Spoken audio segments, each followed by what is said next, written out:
Welcome to the One Nest Academy. Hello everyone, welcome to One Nest Academy. I am your educator Shelly Singh. So हम अब आज पढ़ेंगे salient features of constitution. ठीक है, तो आपको अगर कॉन्स्टिट्यूशन समझना है तो आपको पहले ये समझना होगा कि हमारा कॉन्स्टिट्यूशन क्यों अलग है, क्यों दूसरों जैसा नहीं है. ठीक है, तो कुछ ऐसे फीचर्स हैं जो हमारे कॉन्स्टिट्यूशन को सबसे अलग बनाती है. ठीक है, तो चलो आज वो डिस्कस करते हैं. पहला फीचर, लेंथीएस्ट रिटन कॉन्स्टिट्यूशन. ठीक है, तो लेंथीएस्ट रिटन कॉन्स्टिट्यूशन क्यों बोला जाता है? आपको पता होगा जो हमारा कॉन्स्टिट्यूशन है, मैंने आपको जब गवर्नमेंट ऑफ इंडिया एक्ट 1935 पढ़ाया था तो उसमें मैंने बताया था कि जो मोस्ट पार्ट्स हैं कॉन्स्टिट्यूशन के वो हमने गवर्नमेंट ऑफ इंडिया एक्ट 1935 से लिए हैं. तो government of India act already वो इतना बड़ा था, तो उसमें से अगर आप पार्ट्स लेंगे तो कॉन्स्टिट्यूशन तो बड़ा होगा ही.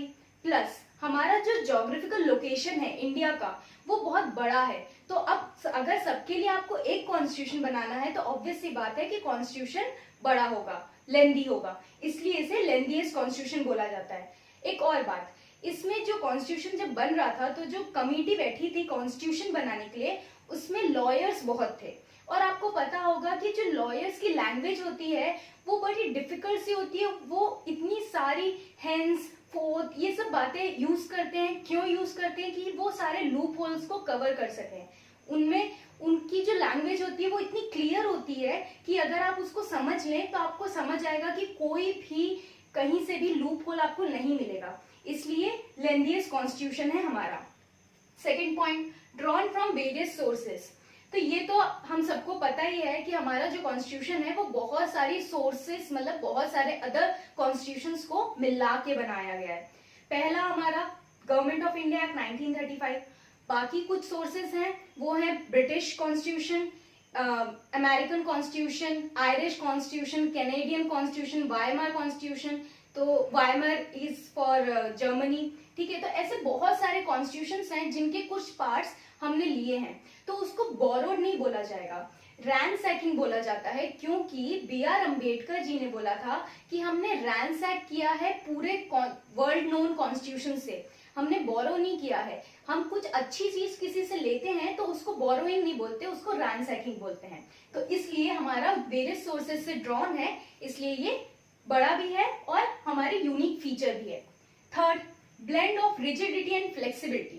अब आपको पहले समझना चाहिए कि रिजिडिटी क्या होता है और फ्लेक्सिबिलिटी क्या होता है. तो रिजिडिटी का मतलब होता है ऐसा कॉन्स्टिट्यूशन जिसमें अगर आपको कोई अमेंडमेंट्स बनाने हैं तो आपको बहुत लंबा प्रोसेस अपनाना पड़ेगा. ठीक है, तो लंबा प्रोसेस का मतलब है जैसे रिजिडिटी का एग्जांपल है अमेरिकन कॉन्स्टिट्यूशन. तो अमेरिकन कॉन्स्टिट्यूशन में अगर आपको कोई अमेंडमेंट करना है तो आपको क्या करना पड़ेगा, जो प्रोसेस है उसको अपनाने के लिए आपको 7 साल लग जाएंगे. एक अमेंडमेंट करने के लिए आपको 7 साल लग जाएंगे. तो उसका मतलब क्या है, जो रिजिडिटी का मतलब होता है उसको हम अमेरिकन कॉन्स्टिट्यूशन से समझ सकते हैं. फ्लेक्सिबिलिटी की अगर बात करें तो फ्लेक्सिबिलिटी हमारा ब्रिटिश कॉन्स्टिट्यूशन से हम आराम से समझ सकते हैं. जो ब्रिटिश कॉन्स्टिट्यूशन है वो बहुत ही फ्लेक्सिबल है. अगर आपको उसमें कोई अमेंडमेंट्स करने हैं तो आप इजीली कर सकते हैं, उसमें आपको कोई लंबा प्रोसेस नहीं लेना है, आराम से वहां पे हो जाएगा. अब हमारे इंडियन कॉन्स्टिट्यूशन की क्या अलग बात है, हमारे में रिजिडिटी भी है प्लस फ्लेक्सिबिलिटी भी है. जो हमारा आर्टिकल 368 है वो हमें 2 टाइप के अमेंडमेंट करने के लिए हमें परमिशन देता है. ठीक है, तो ये 2 टाइप के अमेंडमेंट्स क्या हैं? पहला हमारा अमेंडमेंट है जो सिंपल मेजोरिटी से पास हो सकता है. तो वो जो सिंपल मेजोरिटी से पास होता है वो ऑर्डिनरी बिल से होता है. ठीक है, और जो दूसरा अमेंडमेंट है वो स्पेशल मेजोरिटी से पास होता है. जैसे अभी रिसेंटली हमारा सिटीजनशिप अमेंडमेंट एक्ट आया था, तो वो क्या था, हमारा स्पेशल था, स्पेशल प्रोविजन था जिसमें अमेंडमेंट करना था. तो उसके लिए हमें 2/3 मेजोरिटी चाहिए थी. और अगर कोई नॉर्मल बिल रहता है, ऑर्डिनरी बिल रहता है, वो इजिली अमेंड हो जाता है. इसलिए हमारा रिजिड भी है और फ्लेक्सिबल भी है. Fourth, federal system with unitary बायस. अब फेडरल सिस्टम क्या होता है कि वहां पे आपको सब जो पावर रहती है वो सेंटर को दी जाती है. ठीक है, फेडरल सिस्टम वो होता है. अब यूनिटरी बायस क्या, फेडरल सिस्टम आई मीन जो पावर्स है वो डिस्ट्रीब्यूट रहती है. ठीक है, सेंटर को, स्टेट को. ठीक है, और यूनिटरी बायस क्या होता है, यूनिटरी का मतलब होता है कि जो मेन पावर है, ठीक है, वो सेंटर के पास रहती है. अब हमारा फेडरल क्यों है, क्योंकि जो गवर्नमेंट है हमारी दो हाउसेस बनते हैं, अपर लोअर, इसलिए फेडरलिज्म है। यूनिटरी क्यों है? पावर सबसे ज्यादा किसके पास है? सेंटर के पास है। ठीक है, हमारी कॉन्स्टिट्यूशन एक है तो वो यूनिटरी बायस हो गई, हमारा सिटीजनशिप एक है तो वो यूनिटरी बायस हो गया। तो इसका मतलब है जो हमारा कॉन्स्टिट्यूशन है वो फेडरल तो है बट यूनिटरी बायस्ड है। ठीक है, सेंटर के पास ज्यादा पावर्स हैं, इसलिए इसे क्वासी फेडरल बोला गया बाय केसी वियर। ठीक है, तो उन्होंने बोला कि हमारा क्वासी फेडरल है, ना फेडरल है ना यूनिटरी है। Fifth, parliamentary form of government. तो पार्लियामेंट्री फॉर्म ऑफ जो गवर्नमेंट होती है उसका मतलब होता है वेस्टमिनिस्टर मॉडल। अब ये वेस्टमिनिस्टर मॉडल क्या है? बायकैमरलिज्म, मतलब दो हाउसेस होंगे। ठीक है, अब पार्लियामेंट्री का मतलब डेमोक्रेसी नहीं होता है, पार्लियामेंट्री का मतलब होता है कि आपके पास एक नॉमिनल हेड होगा, एक रियल एग्जीक्यूटिव होगा। तो हमारे नॉमिनल हेड कौन है? प्रेसिडेंट है। रियल एग्जीक्यूटिव कौन है? प्राइम मिनिस्टर है।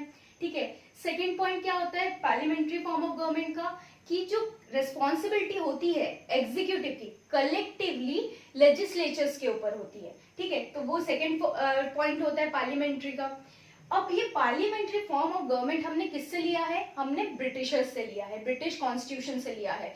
तो जो ब्रिटिश कॉन्स्टिट्यूशन है उसमें मोनार्की सिस्टम है। अब मोनार्की सिस्टम क्या होता है कि राजा का बेटा ही राजा बनेगा। ठीक है, उसको आप मोनार्की सिस्टम बोलेंगे। और जो हमारा इंडियन कॉन्स्टिट्यूशन है वो रिपब्लिक है। अब रिपब्लिक मतलब जो पब्लिक है वो इलेक्ट करती है अपने हेड को, इसलिए हमारा पार्लियामेंट्री सिस्टम लिया तो ब्रिटिशर्स से गया है बट वो यूनिक क्यों है? क्योंकि वो रिपब्लिक है। ठीक है, अब पार्लियामेंट्री सोवरेनिटी, जुडिशियल सुप्रीमेसी। अब ये दो अलग वर्ड्स हैं, इनको आप अच्छे से समझिएगा। पहला, पार्लियामेंट्री सोवरेनिटी। तो मैंने यहाँ पे आपको बताया कि हमने पार्लियामेंट्री किससे लिया है? Parliamentary form of government Britishers से लिया है। तो पार्लियामेंट्री सोवरेनिटी का मतलब होता है कि जो पार्लियामेंट है उसके पास बहुत पावर्स है। ठीक है, इस पॉइंट को अगर आप अपने लक्ष्मीकांत में रीड करेंगे, जस्ट नॉर्मल रीडिंग करेंगे आप उसकी, तो आपको समझ आएगा कि पार्लियामेंट के पास कितनी पावर्स है। तो पार्लियामेंट्री सोवरेनिटी मतलब पार्लियामेंट फ्री है, पावरफुल है कि वो लॉज रूल्स बना सकती है। अब जुडिशियल सुप्रीमेसी हमने अमेरिकन से लिया है, अमेरिकन कॉन्स्टिट्यूशन से लिया है। फिर भी जो इंडिया की जुडिशियल सुप्रीमेसी है वो अमेरिका के हिसाब से कम है, छोटी है, मतलब नैरोअर बोलेंगे। क्यों बोलेंगे? क्योंकि जो अमेरिका का कॉन्स्टिट्यूशन है उसमें जो जुडिशियल पावर्स हैं वो बहुत हाई लेवल की है, जो इंडिया की जुडिशियल पावर है वो नॉर्मल लेवल की है। अब अमेरिका हमें ड्यू प्रोसेस ऑफ लॉ देता है, पर इंडिया में हम प्रोसेस एस्टैब्लिश बाय लॉ बोलते हैं। अब इन दोनों का मतलब क्या होता है?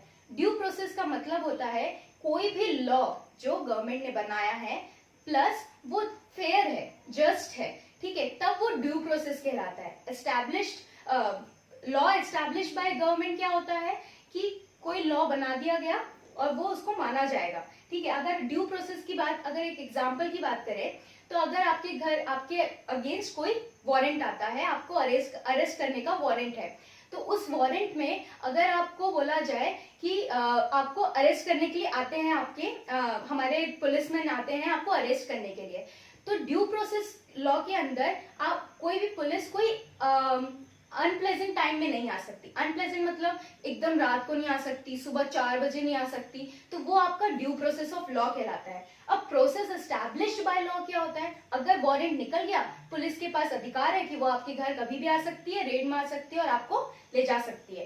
तो ये दोनों का डिफरेंस है। तो हमारी जुडिशियल सुप्रीमेसी जो है वो लॉज एस्टैब्लिश बाय गवर्नमेंट है। तो इस जो ये हमारा फीचर है इसके अंदर क्या होता है, जो पार्लियामेंट के पास पावर्स है कि वो रूल्स बना सकती है, और जुडिशियल जो पावर्स हैं, लॉज के पास जो पावर्स हैं वो ये है कि अगर ये रूल्स या लॉज ये गलत है, अनकॉन्स्टिट्यूशनल है, कॉन्स्टिट्यूशन के हिसाब से नहीं है, तो वो बोल सकते हैं कि ये गलत है, आपको ये अमेंडमेंट नहीं करने दिया जाएगा। ठीक है, तो ये अगर आप अभी रिसेंट का सिटीजनशिप एक्ट देखें, ठीक है, तो उसमें क्या हुआ, सब पूरी जो जनता थी ऑलमोस्ट सबने बोला कि ये अनकॉन्स्टिट्यूशनल है क्योंकि ये आर्टिकल 14 को वायलेट करता है, तो इसलिए इसे सुप्रीम कोर्ट ले जाया गया। ठीक है, तो जब सुप्रीम कोर्ट ले जाया गया तब सुप्रीम कोर्ट से डिसीजन आया कि ये अनकॉन्स्टिट्यूशनल नहीं है, इसने कोई भी आर्टिकल्स को वायलेट नहीं किया है, इसलिए वो एक्ट पास हो गया। तो इस तरीके से पार्लियामेंट के पास भी पावर्स है, जुडिशियल के पास भी पावर्स हैं, ठीक है, हमारे कॉन्स्टिट्यूशन के अंदर। फिर पॉइंट आता है integrated and independent judicial system.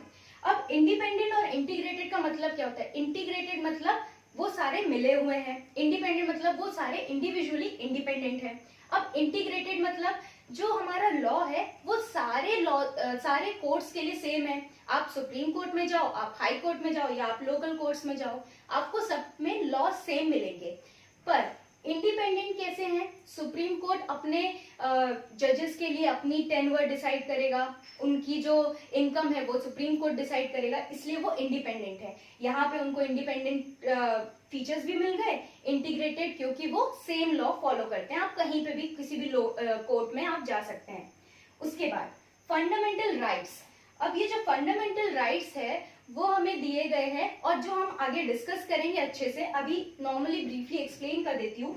ये हमें पॉलिटिकल डेमोक्रेसी देने के लिए फंडामेंटल राइट्स दिए गए हैं कि अगर हमारे अगेंस्ट कुछ पॉलिटिकल कुछ जैसे हमें हमारे ऊपर कुछ लगाया गया, मतलब कोई हमें हार्म कर रहा है, तो हमारे पास फंडामेंटल राइट्स हैं उनको रोकने के लिए। और अगर हमारे फंडामेंटल राइट्स स्टेट या कोई भी हमारे फंडामेंटल राइट्स को वायलेट करता है तो हमारे पास अधिकार है कि हम सुप्रीम कोर्ट जाके उसके अगेंस्ट अपना केस फाइल कर सकते हैं और सुप्रीम कोर्ट हमें रिट्स प्रोवाइड करता है, हमें प्रोटेक्ट करता है। हमें यहाँ पे कॉन्स्टिट्यूशन में फंडामेंटल राइट दिए गए हैं।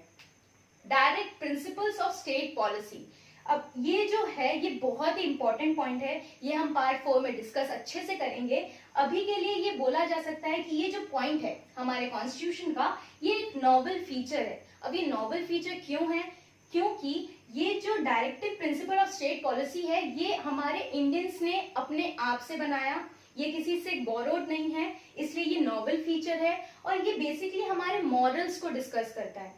आप जानते ही हैं कि जो इंडिया है वो अपने मॉरल के लिए बहुत जाना जाता है, तो इसलिए ये जो हमारा फीचर है ये हमारे मॉरल्स को डिस्कस करता है, जो कि हम पार्ट 4 में अच्छे से समझेंगे। Fundamental duties. अब फंडामेंटल ड्यूटीज जो थी वो हमारे जब कॉन्स्टिट्यूशन बन रहा था तब वो उसको डाला नहीं गया था, उसको लिखा नहीं गया था फंडामेंटल ड्यूटीज को, but it was added by 42nd constitutional amendment act on 1976। ठीक है, इसको ऐड किया गया था। क्यों ऐड किया गया था? क्योंकि अब इसको नॉर्मली समझा रही हूँ, इसको मैं ज्यादा पॉलिटिकल वे में नहीं ले जा रही हूँ। जब आपके पास फंडामेंटल राइट्स हैं तो कुछ फंडामेंटल ड्यूटी भी होनी ही चाहिए, क्योंकि आप एक सिटीजन हैं, आपको सब राइट्स दे दिए गए, अगर आपको कोई ड्यूटी नहीं दी जाएगी तो वो कैसे बैलेंस होगा? ठीक है, तो इसलिए फंडामेंटल ड्यूटीज को बाद में ऐड किया गया। अब अ सेक्युलर स्टेट, तो हमारा सेक्युलर स्टेट है, आप सभी जानते हैं, हमें सबके पास राइट्स हैं अपने रिलीजियस को फॉलो करने की, और बाकी सब की फ्रीडम है, हमारे पास फ्रीडम है, और इसलिए हमें सेक्युलर स्टेट बोला जाता है। तो सेक्युलर स्टेट ने क्या किया? जब हम सेक्युलर स्टेट जो हमारा फीचर है, abolish old system of communalism.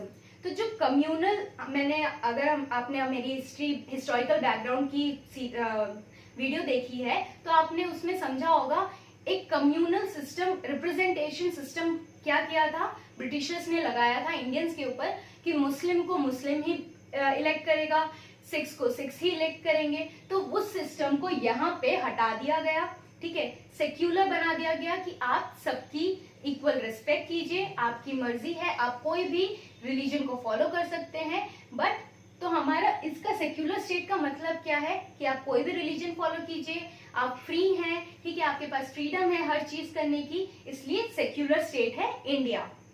उसके बाद यूनिवर्सल एडल्ट फ्रेंचाइज।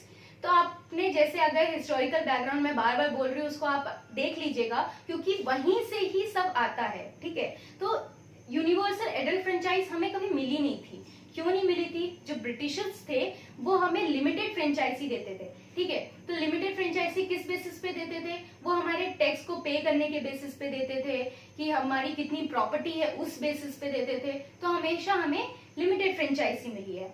और जब कॉन्स्टिट्यूशन बन रहा था तो हमें यूनिवर्सल एडल्ट फ्रेंचाइज मिली। अब इसका मतलब क्या है कि सबको वोटिंग राइट्स इक्वली मिलेंगे, ठीक है, कोई भी प्रॉपर्टी टैक्स के ऊपर बेस नहीं मिलेंगे, इक्वली वोटिंग राइट्स मिलेंगे। तो पहले 21 साल की उम्र तय की गई थी यूनिवर्सल एडल्ट फ्रेंचाइजी के लिए, उसके बाद उसको कम करके 18 साल की कर दी गई है। तो इसके अंदर अभी कोई भी इंसान हो जो 18 साल की उम्र का हो, वो अपना वोट कास्ट कर सकता है, वो अपनी गवर्नमेंट खुद चूज कर सकता है। ठीक है, तो यहाँ पे हमें बहुत बड़ा पावर मिल गई बाय ड्राफ्टिंग कमेटी जिसने कॉन्स्टिट्यूशन बनाया। ठीक है, तो ये बहुत इंपॉर्टेंट पॉइंट था हमारे लिए, क्योंकि जो पहले के इंडियंस थे वो ज्यादा लिटरेट नहीं थे। ठीक है, तो लिटरेट नहीं थे तो सबको क्या लगता था कि ये तो अनपढ़ है, ये क्या ही गवर्नमेंट चूज कर पाएंगे। पर कॉन्स्टिट्यूशन बनने के बाद भी इतनी जल्दी लिटरेसी तो आई नहीं। फिर भी जो ड्राफ्टिंग कमेटी थी उन्होंने तय किया कि हम यूनिवर्सल एडल्ट फ्रेंचाइज देंगे, क्योंकि ये एक रिस्पेक्ट देता है लोगों के लिए, नॉर्मल जनता को एक रिस्पेक्ट देता है, इसलिए हम ये लाएंगे। ठीक है, फिर सिंगल सिटीजनशिप, आप सभी को पता है हमारे इंडिया में सिंगल सिटीजनशिप है। हमें अलग अलग स्टेट की सिटीजनशिप और कंट्री की सिटीजनशिप नहीं लेनी पड़ती, हमें नॉर्मली एक सिटीजनशिप मिलती है विच इज इंडियन सिटीजनशिप। और अगर आप अमेरिका में जाएंगे तो अमेरिका में आपको डुअल सिटीजनशिप लेनी पड़ेगी, एक स्टेट की और एक कंट्री की। ठीक है, अब इंडिपेंडेंट बॉडीज, जो ड्राफ्टिंग कमेटी थी उन्होंने इंडिपेंडेंट बॉडीज को कुछ एक्स्ट्रा पावर्स दी। तो यहाँ CAG, कॉम्प्ट्रेल अटॉर्नी जनरल, ठीक है, तो अटॉर्नी जनरल के पास पावर है कि वो लोकसभा को उसमें कंट्रोल कर सके, लोकसभा पे चेक रखता है। ठीक है, तो ये एक इंडिपेंडेंट बॉडी है। UPSC, SPSC, तो ये जो दोनों हैं, ठीक है, जिसके लिए आप पढ़ाई कर रहे हैं, ये भी इंडिपेंडेंट बॉडीज कहलाती हैं। और इलेक्शन कमीशन ऑफ इंडिया, अब आपको पता होगा इलेक्शन कमीशन के पास बहुत पावर्स हैं, तो वो भी एक इंडिपेंडेंट बॉडीज हैं। और ये इंडिपेंडेंट बॉडीज इसलिए बनाई गई हैं कि इनडायरेक्टली ये पूरा गवर्नमेंट पे चेक रख सके। ठीक है, उसके बाद इमरजेंसी प्रोविजन। अब ये इमरजेंसी प्रोविजन बहुत इंपॉर्टेंट है, क्योंकि इस इमरजेंसी प्रोविजन के वायलेशन के कारण ही हमारा वर्ल्ड वॉर 2 हुआ था। ठीक है, हिटलर ने इमरजेंसी प्रोविजन को वायलेट किया, उसके अंदर फंडामेंटल राइट्स को अबॉलिश कर दिया और उसके बाद ही हमारा सेकेंड वर्ल्ड वॉर हुआ था। तो इमरजेंसी प्रोविजन को बहुत ही कॉशियस वे में बनाया गया है। ठीक है, तो duty of union to protect states, तो जब इमरजेंसी प्रोविजन लागू होता है तो लागू होने के बाद जो यूनियन की ड्यूटी है कि वो स्टेट को प्रोटेक्ट करे, इसलिए जब इमरजेंसी प्रोविजन लागू होता है तो यूनियन पावरफुल हो जाता है और स्टेट को यूनियन के हिसाब से चलना पड़ता है। 3 टायर गवर्नमेंट, अब ये 3 टियर गवर्नमेंट क्या होती है? 3 टियर गवर्नमेंट ये होती है कि आपकी पहले तो हमें पता है सेंटर और स्टेट का था ही हमारे पास, उसके बाद 73rd और 74th कॉन्स्टिट्यूशनल अमेंडमेंट एक्ट हुए, उसके अंदर एक लोकल बॉडी को भी लाया गया। तो हमारे 3 टायर हो गए, सेंटर, स्टेट एंड लोकल। क्योंकि ये इसलिए हुआ क्योंकि सबको इक्वली गवर्न करने के लिए कोई बॉडीज होनी चाहिए। ठीक है, उनके लुक आफ्टर के लिए कोई होना चाहिए जो उनके बारे में हमें बता सके, हमारी क्या प्रॉब्लम, उनकी क्या प्रॉब्लम्स है उसको आगे पहुंचा सकें, इसलिए 3 टियर गवर्नमेंट को लाया गया। तो ये हमारे सेलिएंट फीचर्स हो गए। तो इस सेलिएंट फीचर्स को अगर आप समझेंगे तो आपको कॉन्स्टिट्यूशन क्यों यूनिक है ये समझ आ जाएगा, और अगर आप इसको अच्छे से समझ लेंगे तो आपकी जो आगे की कॉन्स्टिट्यूशन की क्लासेस होंगी वो आपको इजीली समझ में आएंगी। सो यहाँ पे हमारा सेलिएंट फीचर्स खत्म होता है। अब नेक्स्ट वीडियो में हम प्रीएम्बल को डिस्कस करेंगे। So please like, share and subscribe and also hit the bell icon so that you get updated. Thank you.